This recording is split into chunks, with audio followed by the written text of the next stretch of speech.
શ્રી સીતારામ સરયુ ઘાટ માધ્યમ દ્વારા સર્વ ધર્મપરાયણ ભાઈ બહેનોને મારા જય સિયારામ. ભગવાન ભવાની શંકર કોના સ્વરૂપ છે એ વિશે આપણે આધ્યાત્મિક ચર્ચા કરીશું, ભગવત ચર્ચા કરીશું.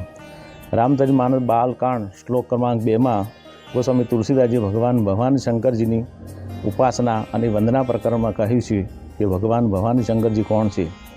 ગોસ્વામી તુલસીદાસજી કહે છે રામચરિત માનસમાં, ભવાની શંકર વંદે શ્રદ્ધા વિશ્વાસ રૂપિણો યા ભ્યા વિના ન પશ્યંતિ સિદ્ધા સ્વાતંત્રમ ઈશ્વરમ. શાસ્ત્રો, વેદો, પુરાણો, ઉપનિષદો સહિત સમસ્ત સદધર્મગ્રંથોએ ભગવાન ભવાની શંકરજીને શ્રદ્ધા અને વિશ્વાસનું સ્વરૂપ કહ્યું છે. માતા પાર્વતીય શ્રદ્ધાનું સ્વરૂપ છે અને ભગવાન શિવજી છે વિશ્વાસનું સ્વરૂપ કહેવામાં આવે છે. ગોસ્વામી તુલસીદાસજીએ જીવજગતને આધ્યાત્મિક સંદેશ અને ઉપદેશ આપતા કહ્યું છે કે મનુષ્ય તો ગમે એટલો જ્ઞાની હોય, પંડિત હોય, પણ જ્યાં સુધી શ્રદ્ધા અને વિશ્વાસ સ્વરૂપ ભગવાન ભવાની શંકરજીનો આશ્રય લેતો નથી ત્યાં સુધી એવા મનુષ્યો ગમે તેટલી સાધનાઓ, પૂજા, જપ, તપ, વ્રત, નિયમ, અનુષ્ઠાન આદિ કરવા છતાં પણ એવા મનુષ્યને પોતાના હૃદયમાં, પોતાના અંતઃકરણમાં રહેલા ભગવાન વિશેનો અનુભવ અને અનુભૂતિ પ્રાપ્ત કરી શકતો નથી. કેમ? એનામાં શ્રદ્ધા અને વિશ્વાસ નથી. જીવજગતને આ જ્ઞાન પ્રાપ્ત થાય હેતુથી ગોસ્વામી તુલસીદાસજીએ પ્રથમ ભવાની શંકરજીની વંદના કરી છે રામચરિત માનસમાં. મનુષ્યને માતા પિતા, ગુરુ, ભગવાન, સાધુ, સંત, ભક્ત અને વેદો, પુરાણો, શાસ્ત્રોમાં શ્રદ્ધા અને વિશ્વાસ ન હોય તો એ મનુષ્યને પશુ સમાન કહેવામાં આવે છે. ગોસ્વામી તુલસીદાસજીએ પૂર્ણ શ્રદ્ધા અને પૂર્ણ વિશ્વાસ દ્વારા ભગવાન ભવાની શંકરજી, ભગવાન સીતારામજી અને હનુમાનજીના પૂર્ણ દર્શન પ્રાપ્ત થયા હતા. આ પણ એક શ્રદ્ધા અને વિશ્વાસનું પ્રેરક બળ કહેવામાં આવે છે. શ્રદ્ધા અને વિશ્વાસ વિનાના બધા જ શારીરિક અને આધ્યાત્મિક કર્મો ફળ વિનાના થઈ જાય છે કે ફળ પ્રાપ્તિ થતી નથી. પૂર્ણ શ્રદ્ધા અને પૂર્ણ વિશ્વાસ દ્વારા તુલસીદાસજીએ ભગવાન મુરલીધર મોહનને પણ ધનુષધારી ભગવાન રામચંદ્રજી બનવું પડ્યું હતું અથવા તો બનાવ્યા હતા. મુજે ભરોસો એક બલ એક આસ વિશ્વાસ, એક રામ ઘનશ્યામ હિત ચાતક તુલસીદાસ.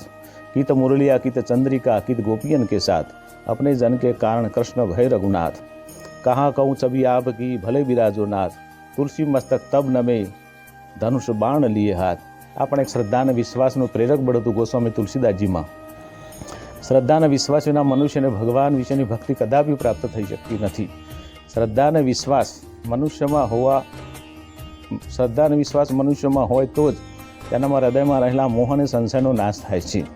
ત્યારે ગોસ્વામી તુલસીદાસજી રામચરિત માનસમાં કહે છે, બિનુ વિશ્વાસ ન હરિભગતિ તેહી બિનુ દ્રવૈ ન રામુ, રામ કૃપા બિનુ સપને જીવન લવિષ્ય રામ.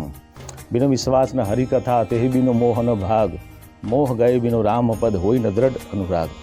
શ્રદ્ધા અને વિશ્વાસના 3 પ્રકાર કહેવામાં આવે છે. એક સાત્વિક શ્રદ્ધા છે, એક રાજસિક શ્રદ્ધા છે અને ત્રીજી તામસિક શ્રદ્ધા અને વિશ્વાસ કહેવામાં આવે છે. સાત્વિક શ્રદ્ધા વિશ્વાસવાળા મનુષ્યો દેવતાની ઉપાસના કરે છે અને અંતે તેઓ દેવગતિને પ્રાપ્ત થાય છે અથવા તો સ્વર્ગને પ્રાપ્ત થાય છે. રાજસિક શ્રદ્ધાવાળા મનુષ્યો પિતૃની ઉપાસના કરે છે, અર્થાત નાશવંત અને કલ્પિત મનુષ્યને બ્રહ્મ બનાવી ભગવાન માની એમની પૂજા અને ઉપાસના કરાવે છે અને કરે છે. આવા મનુષ્યને આવાગમનની પ્રાપ્તિ થાય છે અથવા તો તેમને જન્મના ચક્રમાં ફસાવવું પડે છે. તામસિક શ્રદ્ધાવાળા મનુષ્યો ભૂત પ્રેતની ઉપાસના કરે છે અને તેમને અંતે નરકની પ્રાપ્તિ થાય છે. ભગવાન ગીતાજીમાં કહે છે, જજતે સાત્વિકા દેવાનર ક્ષાંસી રાજસા, પ્રેતાન ભૂતગણા સ્વાન યજતે તામ સાધના, અશ્રદ્ધાના પુરુષા ધર્મશાસમ પરમ તપ, અપ્રાપ્યમાં નિર્વંતે તે મૃત્યુ સંસાર વત્તમી.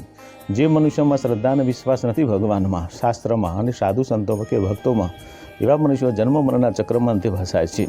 જીવજગતના પ્રત્યેક કર્મક્ષેત્રમાં ધર્મપરાયણ ભાઈ બહેનોએ આગળ વધવું હોય, જ્ઞાન, ભક્તિ, વૈરાગ્ય, સત્સંગ પ્રાપ્ત કરવો હોય તો પ્રથમ શ્રદ્ધા અને વિશ્વાસના સ્વરૂપ ભગવાન ભવાની શંકરજીના આશ્રય લેવો જોઈએ. કારણ કે ભગવાન ભવાની શંકરજી વૈદિક અને સનાતન ધર્મના મૂળ સ્વરૂપ કહેવામાં આવે છે. માટે ભગવાન શિવ આ જગતના પ્રથમ માતા પિતા કહેવામાં છે. ગોસ્વામી તુલસીદાસજી કહે છે, ગુરુ પિતુ માતુ મહેશ ભવાની, પ્રણવ દીન બંધુ દીન દાની, જગદાત્મા મહેશ પુરારી, જગત જન સભ હિતકારી. બોલો રામચંદ્ર.